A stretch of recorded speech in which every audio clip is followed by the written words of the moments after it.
Okay, so we're recording. This is fourth period here, and also welcome to the virtual students. We're turning to page 783 in your book. Let's get the little too much focused in there. There we go. 783, we're going to take a look at example B. We're going to fill in the blanks on page 783. So you have to have your book open, and we're going through those together on example B. All right, let me create the picture that you guys all see that I don't have yet. All right, so we've got a circle. That looks like a diameter to me going across. This is worth something us to talk about, that if they have a circle like that with a point in the middle, you can safely say and determine that that's the center, okay? It's not just some random point that's somewhere out there, okay? And so we've got W here, we've got C, and we've got Z over there. And then I'm going to go up just a little bit so we can see it a little bit better. There's a chord, that's X. And then down here is another one, we'll call this Y. Now let's put some numbers in there. We know that this little bitty angle is 9 degrees. And I think we also have an arc out here at 106. Okay. Are there questions that you see? Anything? We're all good? Okay, so let's start filling in the blanks. All right, so we read along. It's kind of a paragraph. And it says, in the inscribed angle, or by the inscribed angle theorem, the measure of angle WZX is equal to 1/2 of the measure of arc WX. Okay? So, now what, I'm just filling in the blanks, but what does that mean? So if we're looking at this, if this is the angle, and that's 9, and the arc, that means that this is 18. Does everyone see how I conclude that? If it's half, if that angle is half of that one, and it's 9, then we just multiply it by 2 to find it. Okay, so let's keep going. On the second line, it says, and so arc is equal to 2 times 9, which is 18. Fill that in. And note that WXZ, all right, this is something to look at. WXZ all the way to Z, that is a semicircle. So fill that in the blank, semicircle. And therefore, the next open space is the arc addition postulate. So write that in. That's the next line down. The arc addition postulate. What is the arc addition postulate? That tells me that if this whole thing is 180 degrees, and this is 18, then I would go 180 minus 18, and I would know that the remaining arc is 162. Simple subtraction. Okay, does that make sense? So 180 minus 18 is 162, which is the box on, what is that, the fourth line down? 180 minus 18 is 162. Everyone got it? William? No? Okay, the next one, the theorem there is the inscribed angle theorem, and it says that it's equal to half of its intercepted arc. So you notice that it goes all the way to 81. We don't have that picture here, so I want to put it in. Okay, where does the 81 come from? Well, if we know that this part of the arc right here is 162, half of that would be 81. Now that's not a blank in the question, but I want you to see what they were talking about. Okay, does everyone see that? 162 to 81. All right, let's keep going. The next line says, note that is a semicircle. All right, we know that this WYZ is a semicircle, so that's 180 degrees. We know that. All right, so 180 degrees. By the inscribed angle theorem, then WXZ is 180, and it's half of that, which means it is 90 degrees. So just put the 90-degree square in here. You got every space filled in? See how we worked our way through? Now, I didn't, on this one, there's really only one route to go, but on some of these problems, there's more than one route to go. We're going to learn that on our next example. Okay. What do we put on the last line? WYZ is the arc, and then 180, because it's half of that, and then equals 90. I put 180 here, and 90 there. 180, 90. Yes? What do you put in the line above the last line? 180. Because it's a semicircle. Okay. Good, good. All right, let's move on. Next page, page 784. We're going to do your turn, number 7. Okay. Let me get the, I'm going to try and make this circle a little bigger. We're going to get really good at making circles that don't look like eggs. All right, so now let's, oh, does that go through the center? It doesn't. Oh, I hate doing this.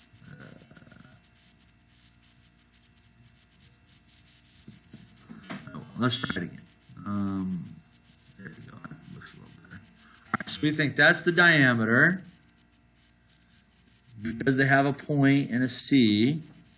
And then we go up here somewhere. We'll call that A.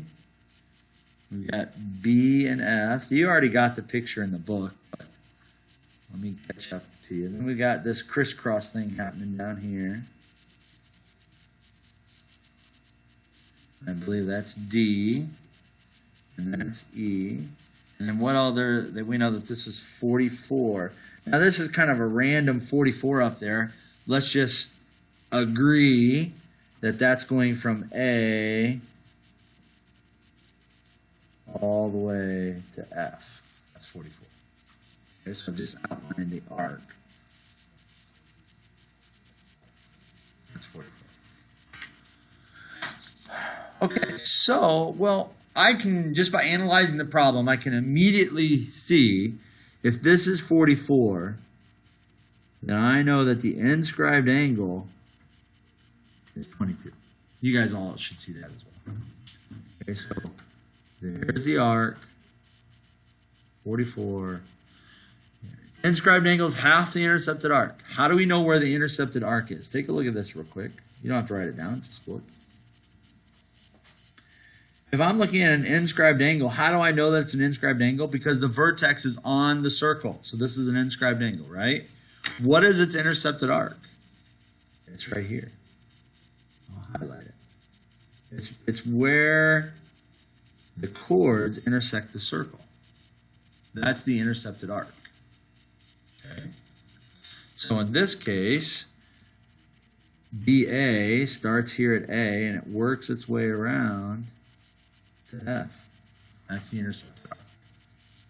Does that make sense? Corbin, does that make sense? Okay, good.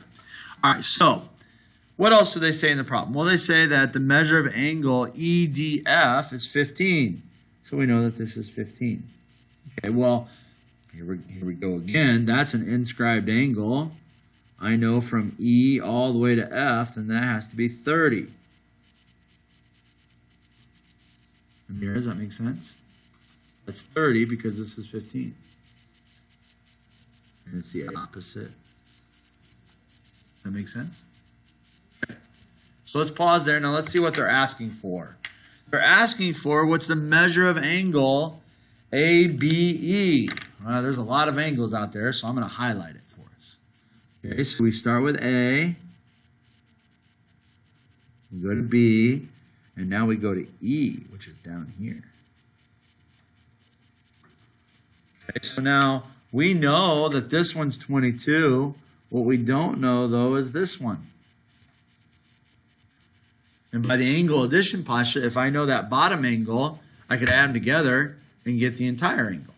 Or there's another way to go. What's this? We're going to show you both ways, okay? this is 44 and this is 30. If I add those two together, what do I get? 74. That's my arc addition postulate. They're adjacent arcs. And so, if I look carefully, isn't that the intercepted arc of the highlighted angle? Yeah. So if that's 74, what's the opposite inscribed angle value? 37. Thank you. It is. It's 37. It's half. Now again, that's not the only way to do it, but that works. Half of 74 is 37. Here's another way to look at it though. See this angle, this arc 30? That's of this angle. Let me shade it in a little bit. That's this angle. If that's 30, then what's the inscribed angle? 15. What's 22 plus 15? 37. See, there's two different ways. Two different ways to come up with the answer of 37. And we're done. That's all we had. That's all we had to do on that one. It's pretty busy, but okay. Questions? All right, I'm going to give you the homework, but if you don't feel confident, then keep following along with me because I'm going to do one of the problems. If you feel confident, go ahead and start working. All right. All right, so here's the assignment. It's on page 7. It starts on page 786. So just so you know, we're going to add to this tomorrow. So you're not submitting this tonight or today. We're going to add to it tomorrow. All right? But I want you to get it done here in class. All right, so 786, 1 through 10. That's what's going to be on Canvas and the assignment for everybody. Let's go ahead and take a look at number 4 together. If you need to. I'm definitely going to talk through it for the virtual. Okay.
Okay, I only see one chord. Remember, a chord is when the endpoints are on the circle. So BC is not a chord because that's a radius. CD is not a chord because that's a radius. So I only see one chord. Inscribed angles. I don't see any.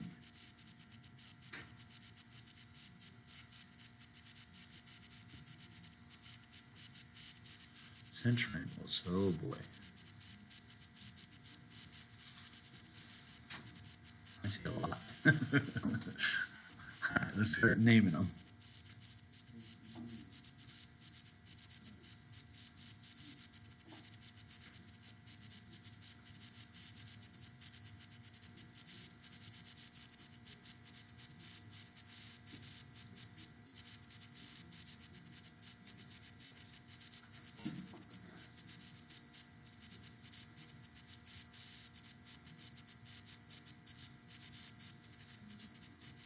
There's three angles that are kind of next to each other. BCE, DCE, and BCD. BCD is this one. Oh, look, it's a smiley face for Raven. Oh.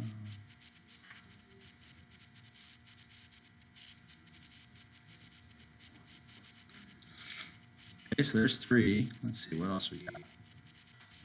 Oh, here's one that a lot X.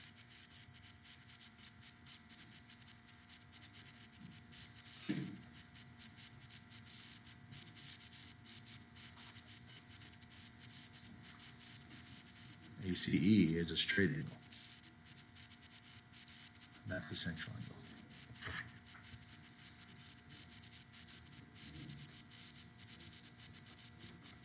Here's another one, ACD.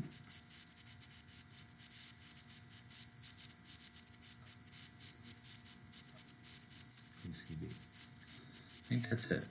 1, 2, 3, 4, 5, 6. Yep.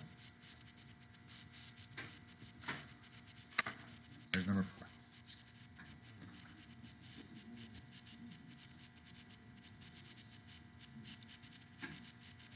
Okay, good work. If you get done, great. Should get done. Virtual students, any questions? Remember, you can email me. But we're going to be adding to this assignment tomorrow, so you don't need to submit this.